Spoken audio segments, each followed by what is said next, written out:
There are better and worse ways to explain the Trinity. I think that, in a previous question, I talked about this pie chart idea, right, where we split God up into parts. And that's really what this particular book is getting at in terms of worse ways to explain the Trinity.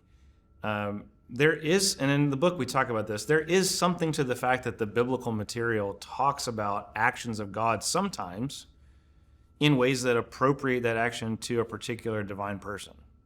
So, you think about Ephesians 1, for instance, and this long statement by Paul, the Father is doing this, and the Son does this, and the Spirit does this, right? So it's not wrong to talk about certain actions of God with reference to just one of the divine persons, as long as that's in the context of a wider understanding of the fact that God's actions are actually inseparable. The problem becomes when we forget that wider context, where we're not teaching our people the doctrine of the Trinity, we're not teaching them about God's unity, we're not teaching them the grammar of the doctrine of the Trinity, and then we start singing songs like that or speaking that way, and they have no context for that statement, and they kind of assume that pie chart in their head, even if we're not teaching that, right?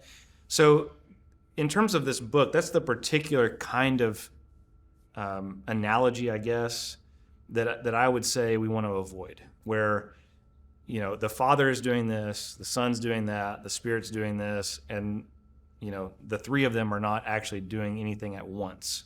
They're each doing their own thing. The illustration I often use in class, and Brandon does as well, and the way we start the book actually is with the cross. All right, so when we talk about the cross, this really becomes apparent. This way of explaining with this pie chart idea, that we talk about the Son bears the Father's wrath, which is a true way of speaking about what's happening at the crucifixion. But we can talk about that in such a way that what we're really communicating is the Son is the only one who experiences anything in terms of the crucifixion, and then the Father is the only one who's pouring out wrath, right? And there's appropriate ways to describe that, but what we're doing is we're separating out an attribute of God, namely wrath, and saying this is only the Father that's doing this. And that's that pie chart, right? And when we talk about the cross, we're pitting the Father and the Son against each other almost, both in their attributes and their actions. And then this is what I ask my students: what's the Spirit doing? Like, is he on a break, taking his 15 minutes? Like, what's happening with the Spirit?